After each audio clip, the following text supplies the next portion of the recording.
అందుకే బండి సంజయ్ చెప్పగలిగితే విజ్ఞత ఉంటే క్షమాపణలు చెప్పు, లేదంటే నోరు మూసుకొని కూర్చుంటే మంచిది. కానీ నోటుకు వచ్చినట్టు ఏది బద్ద మాట్లాడేస్తా, కేసీఆర్ ఏదైనా అంట అంటే ఊరుకోవడానికి ఎవరు సిద్ధంగా లేరు. మాకు కూడా నీలాగానే ఉంది నోరు మాట్లాడడానికి, నీకంటే పెద్ద నోరు మాది. ఏడునో నువ్వు తెలంగాణ ఉద్యమం జరిగినాడు ఏ మూలక్కునో తెలియదు, నీ అడ్రస్ కూడా లేదా. ఇలా తెలంగాణ ఉద్యమంలో ఇక్కడి నుంచి ఢిల్లీ దాకా వినిపించేటట్టుగా మొత్తుకున్నాం, మా గొంతులు అంత పెద్దవి.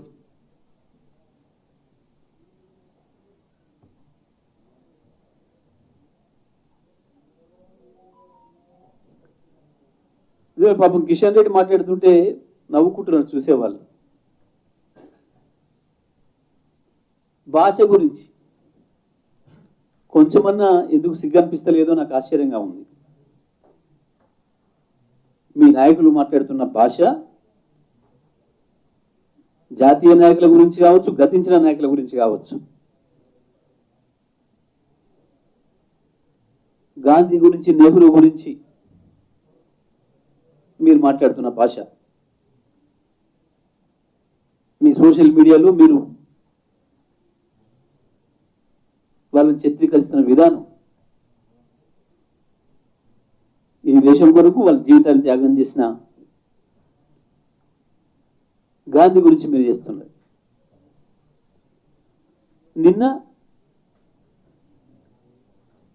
ఎవరు కూడా మాట్లాడుకోలేని భాషను మాట్లాడుతుంది మీరు.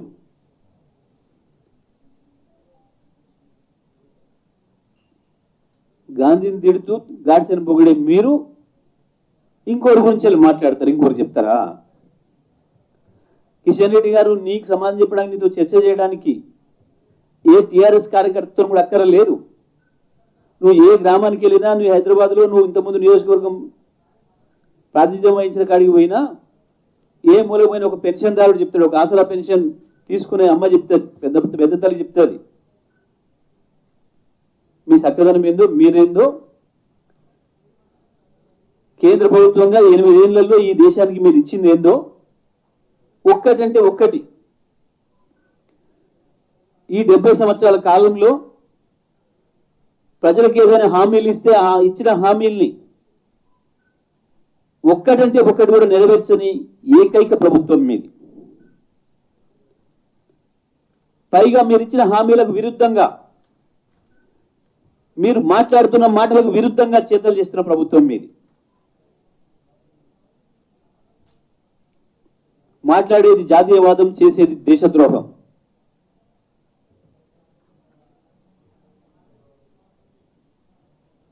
ఈ దేశానికి దేశద్రోహం చేస్తున్న మొదటి ప్రభుత్వం మీది. జాతీయత మాటన జాతిని తీసుకుపోయి 2-3 దళారులకు అప్పచెప్తున్నది మీరు.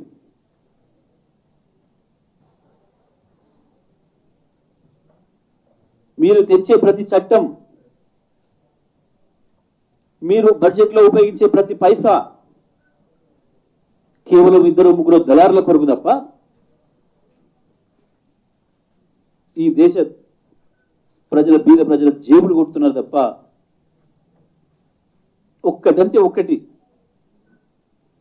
ఇంతసేపు చదివేటు గంట సేపు నేను చూసిన, ఒక్కటంటే మనం మాట్లాడతాడా అని. ఒక అక్షరం కూడా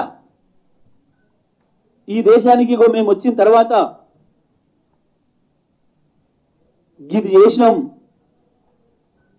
ఈ దేశ బీద ప్రజల కొరకు, ఈ దేశ దళితుల కొరకు ఈ పని చేసినాం, ఈ దేశంలో వెనుకబడిన వర్గాల కొరకు చేసినాం, లేదా విద్య కొరకు ఇది చేసినాం, వైద్యం కొరకు ఇది చేసినాం,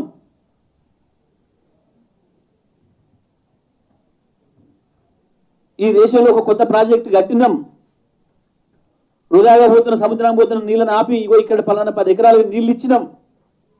ఒక్కటంటే ఒక్కటి.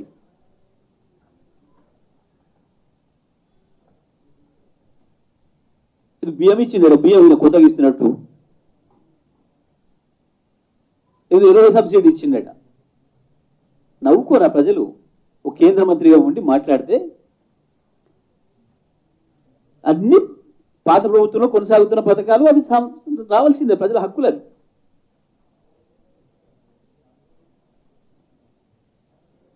చూసిన వాళ్ళంతా నవ్వుకుంటున్నారు, ఏమైనా ఒక అక్షరం ఉందా దీంట్లో అని.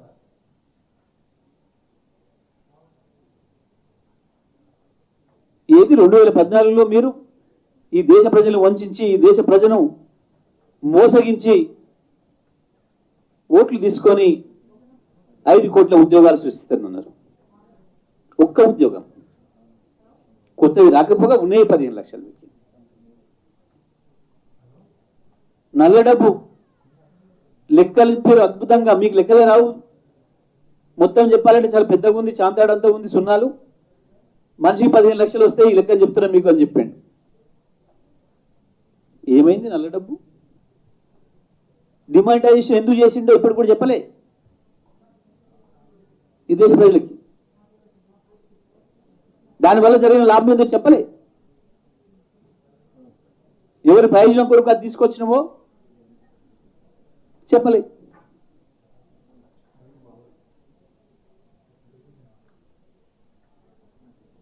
అందుకే మరొకసారి చెప్తా ఉన్నాం, బుకాయింపులు మాని క్షమాపణలు చెప్పి మౌనంగా ఊరుకోండి తప్ప ఎక్కువ మాట్లాడతాం, అడ్డగోలుగా మాట్లాడతాం, నోటితోనే ఏదో భయపెట్టిస్తాం. ఎవరు కూడా భయపడ్డు. ప్రజలు గమనిస్తున్నారు. వాళ్ళు చాలా వాటి రోడ్డు రాని ఏ పని అవుతలేదు ఇక్కడ.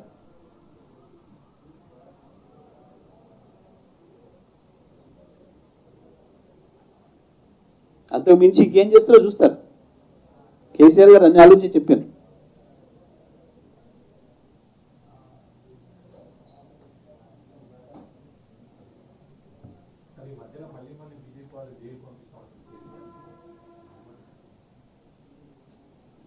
ఎవరు పోతారో తెలుస్తుంది.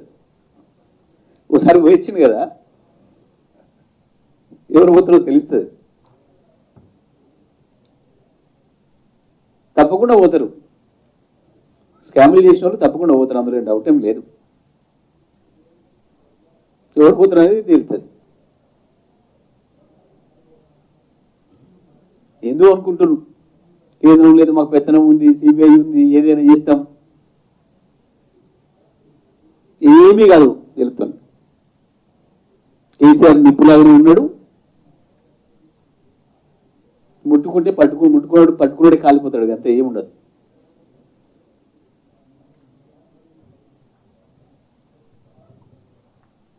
చిల్లర మాట కాకపోతే ఏముంది దాంట్లో? అసలు అదొక చిల్లర పదం కాకపోతే అసలు ఏంది? ఏం మాట? ఏం చూపించిందని కేసీఆర్ మీద ఒక చిన్న వెంట్రుక మందం ఏదైనా ఒక ఆరోపణ వచ్చిందా? దేంట్లో వచ్చింది? ఒకనే జైలు పోతాడు, ఏం మిలిటరీ పెట్టి పట్టుకుపోతావా? కేంద్ర ప్రభుత్వం చేతిలో ఉంది కాబట్టి ఏందన్నట్టు.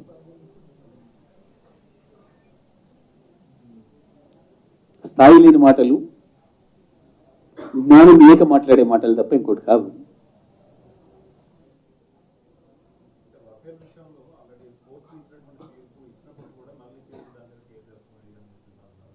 చేస్తారు, అవకాశం ఉంటేనే కదా కోర్టు తీసుకునేది. కోర్టులో కేసీ అన్నారు, తప్పకుండా అవకాశం ఉంటేనే తీసుకుంటా.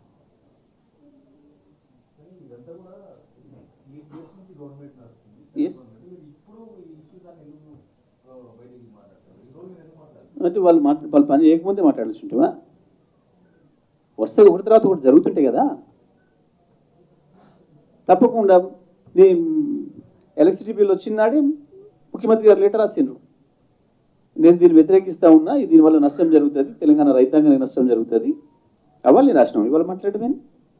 రైతు చట్టాలను వ్యతిరేకిస్తున్నామని చెప్పినాం స్పష్టంగా. కొత్తగా మాట్లాడేది ఏముంది? ఎస్, మాకు ఇప్పుడు సంవత్సరం వచ్చింది, మేము దాని వైపు ఇన్ని రోజులు చూడలేదు కేంద్రం కాబట్టి మాకు సంబంధం లేదు, మన రాష్ట్ర ప్రభుత్వం మన పని మనం అనుకున్నాం. ఎక్కువ మాట్లాడుతున్నాడు కాబట్టి మనం కూడా ఈ దేశ పౌరులుగా కూడా స్పందించాల్సిన బాధ్యత మన పైన ఉంది. కేవలం తెలంగాణ రాష్ట్ర ప్రజలు మాత్రమే కాదు, మనం కూడా భారతదేశ ప్రజలమే. భారతదేశానికి నష్టం కలిగిస్తున్నారు, ఫెడరల్ స్ఫూర్తికి నష్టం కలిగిస్తున్నారు. నిజమే, తెచ్చుకున్న తెలంగాణను బాగు చేసుకోవడం మన బాధ్యత. మనం అప్పుడే జాతీయ రాజకీయాలు వీటి గురించి మాట్లాడాల్సిన అవసరం లేదు. కొన్నిసార్లు అవమానం జరిగినా, కొన్ని ఇబ్బందులు జరిగినా భరించారు కేసీఆర్ గారు. ఎందుకు అంటే కొత్తగా తెచ్చుకున్న ఇల్లు బాగు చేసుకోవాలి, ఏర్పడ్డ సంసారం చక్కగా చేసుకోవాలి. ఇటుపక్కన పక్కన అటుపక్కన మనం దారి మళ్ళినట్టు ఉండొద్దు. ఈ రాష్ట్రం కరువుతో కొట్లాడుతుంది, ఆగరి దరిద్రంతో వారసత్వంగా వచ్చింది. మంచినీళ్ళ కొరకు జన తహతలాడుతున్నారు. ఒక పూట తిండి లేక, ప్రేమ ఉన్న తల్లిదండ్రులకు తిండి పెట్టలేని స్థితిలో ప్రజలు ఉన్నారు. వాళ్ళందరినీ ఆదుకోవాలి అని చెప్పి సంక్షేమ రంగంలో అనేక కొత్త పథకాలు తీసుకొచ్చి మొట్టమొదటి ఈ రాష్ట్రం నుంచి ఆకలిని పారదోలేను. 5-6 ఏళ్లలో ఎవరు ఊహించిన విధంగా 1 కోటి ఎకరాలకు పైగా సాగులో తీసుకొచ్చి అనేక ప్రాజెక్టులను పూర్తి చేసి కొత్త ప్రాజెక్టులను తీసుకొచ్చి ఈ రాష్ట్రాన్ని సస్యశ్యామలం చేసిండ్రు. ఇవాళ మా జోలికి వస్తున్నారు వాళ్ళు. కేసీఆర్ చేసే పనులన్నీ ఢిల్లీ దానికి వస్తున్నాయి. పక్క రాష్ట్రాలలో చర్చ జరుగుతుంది.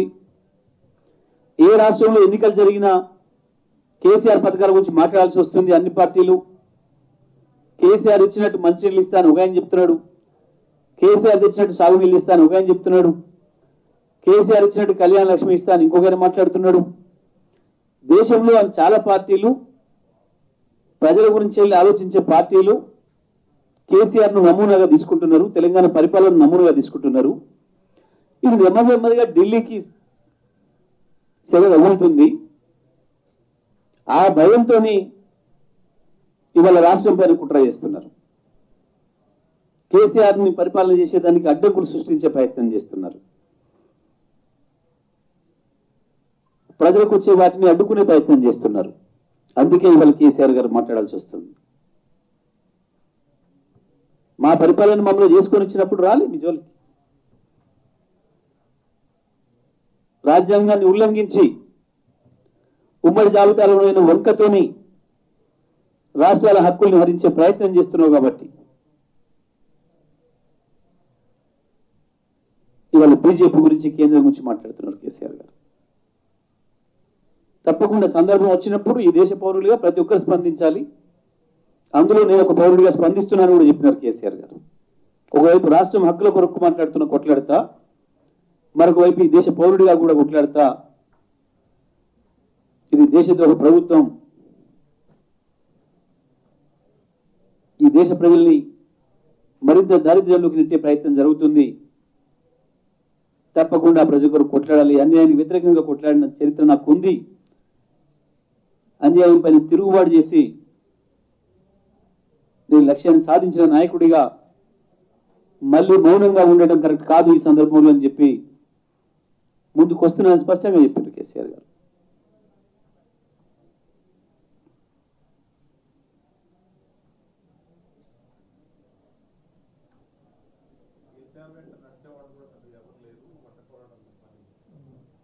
కేసీఆర్ ఎప్పుడు నాయంటే ఈ నాయన అవసరం చెప్పలేదు. ప్రజలు, ఈ దేశ ప్రజలకు అప్పీల్ చేసిండు. ఈ దేశ ప్రజలు నడిపిస్తానని ముందు నమ్మకం దూరమవుతున్నాడు. ఈ దేశ ప్రజలకి ఒక కొత్త ఎజెండాను పెట్టాలి అని చెప్పిపోతున్నాడు. ఎప్పుడు కూడా కేసీఆర్ ఈ నాయకుడిని ఆ నాయకుడిని రమ్మని చెప్పలే, దేవరించలే. తెలంగాణ ఉద్యమం ప్రారంభించినాడు కూడా అదే జరిగింది. చాలా మంది ఇట్లనే అనుకున్నారు, ఒక నాయకుడు వస్తలేడు, ఒక ఎమ్మెల్యే వస్తలేడు, ఎవరు వస్తలేరు, ఎట్లా చేస్తాడు కేసీఆర్ అనుకున్నారు. అదే పద్ధతిలోనే తెలంగాణ ఐక్యం చేసిండ్రు, తెలంగాణ రాష్ట్రం తెచ్చిండ్రు. ఇవాళ మీకు అన్న ముందర కనబడుతున్నారు అద్భుతమైన పరిపాలన. ఏ ఆకాంక్షలతో రాష్ట్రం తెచ్చినామో ఆ ఆకాంక్షలన్నింటినీ కూడా ఒకటొకటి నిజం చేస్తూ ముందుకు పోతా ఉన్నాం. ఇదంతా వాస్తవం, మీ కళ్ళ ముందున్నదే. ఇవాళ ఈ దేశ ప్రజలకు కూడా అదే అప్పీల్ చేస్తున్నారు.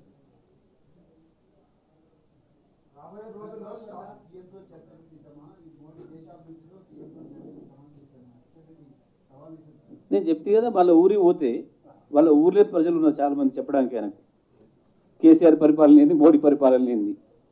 లేదు ఇక్కడ ఆయన ఎమ్మెల్యేగా ప్రాతినిధ్యం వహించిన నియోజకవర్గంలో ఒక గల్లీ పోయినా బస్తీ పోయినా చెప్పడానికి సిద్ధంగా ఉన్నారు. పోయి మాట్లాడేస్తే స్పష్టంగా చెప్తారు. దానికి పెద్ద కేసీఆర్ గారితో పని లేదు. రాబోయే రోజుల్లో స్టాలిన్ మరి మమతా బెనర్జీ కూటమి కాంగ్రెస్ చేస్తే మీరు ఆ కూటమిలో మీరు చేస్తారా? మేము కూటముల గురించి, వ్యక్తుల గురించి, వీటి గురించి వెళ్ళి మేము మాట్లాడటం లేదు. ఈ దేశ ప్రజలకే స్పష్టమైన విజ్ఞప్తి చేశారు కేసీఆర్ గారు. ఈ దేశ యువతకు స్పష్టమైన అప్పీల్ చేశారు. ఏ పద్ధతిలో పోతాం, రాబోయే రోజుల్లో మేము తీసుకున్న లైన్కు ఏది ఉపయోగపడుతుంది అనుకుంటే ఆ పని చేస్తారు కేసీఆర్ గారు. ఎక్కువగా రాసుకున్నా ప్రైవేటైజేషన్ చేసిన వాళ్ళకి మొత్తం ఫుల్ మార్క్స్ 100 మార్క్స్, లేదా మొత్తం మీటర్లు చేసిన వాడికి 20 మార్కులు. ఈ రకంగా అంత స్పష్టంగా కనబడుతుంది. అటు బహిరంగంగా ఉన్న విషయం అది ఏమీ లేదు. అదే అమల్లో ఉంది. ఇప్పుడు చట్టాలను దిద్దుదారులు అమలు చేస్తున్నారు, చట్టాలు చేయకుండా.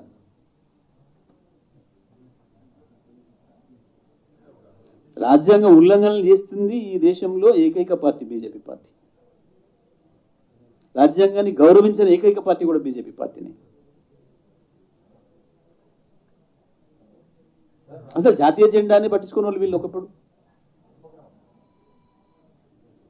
సర్జికల్ స్ట్రైక్ మీద ఇప్పుడు కేసీఆర్ ప్రూఫ్స్ కావాలని అడిగిండు. మన ఏం ప్రూఫ్స్ కావాలని బీజేపీ వాళ్ళు ఏం చేసారో చెప్తే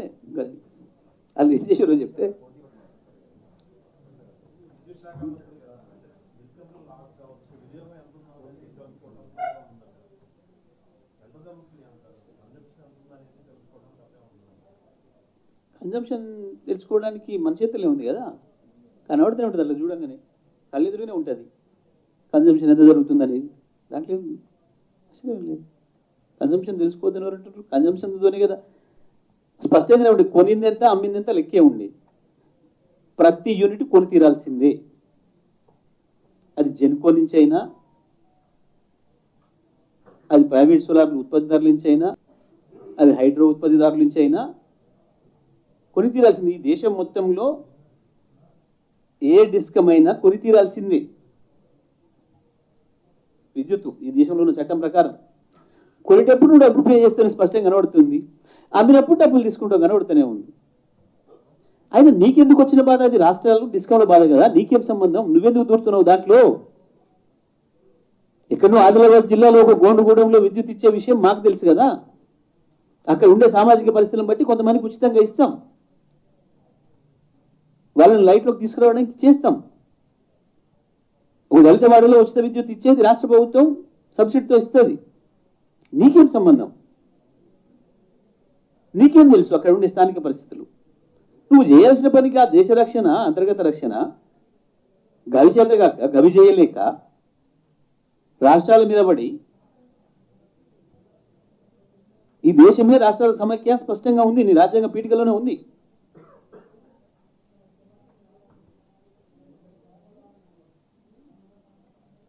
వాస్తవానికి ఉమ్మడి జాబితాలో ఉన్న అంశాలని రాష్ట్ర ప్రభుత్వాలు కోరితే, వాళ్ళతో ఇబ్బందిని, వాళ్ళతో ఎవరైనా చేసుకోని వాళ్ళు ఉంటే కోరితే నువ్వు ఇన్వాల్వ్ కావాలి. అది రాష్ట్ర ప్రభుత్వాల కొరకు ఏర్పాటు చేయబడింది. అది ఈ రాష్ట్ర ప్రభుత్వాలకు ఉంటాయి. ఎక్కడైనా రాష్ట్ర ప్రభుత్వాలు ఆర్థికంగా బలహీనంగా ఉన్న నార్త్ ఈస్టర్న్ స్టేట్స్ ఉంటాయి, అటువంటి వాటి చోట కేంద్రం కూడా చేయొచ్చు అని చెప్పి పెట్టింది. ఆడు చదువు చెప్పే ముచ్చట ఉంటే ఆ రాష్ట్రాలకి కష్టమైనప్పుడు కేంద్రం కూడా ఇన్వాల్వ్ కావచ్చు, పెట్టవచ్చు రాష్ట్రాలు కోరితే. నువ్వు దాన్ని ఇంకా పెట్టుకొని రాష్ట్రాలను కబలిచ్చేస్తా దుర్మార్గ పద్ధతిలో పోతుంది మీరు. రాజ్యాంగ ఉల్లంఘన చేస్తుంది మీరు. ఓకే,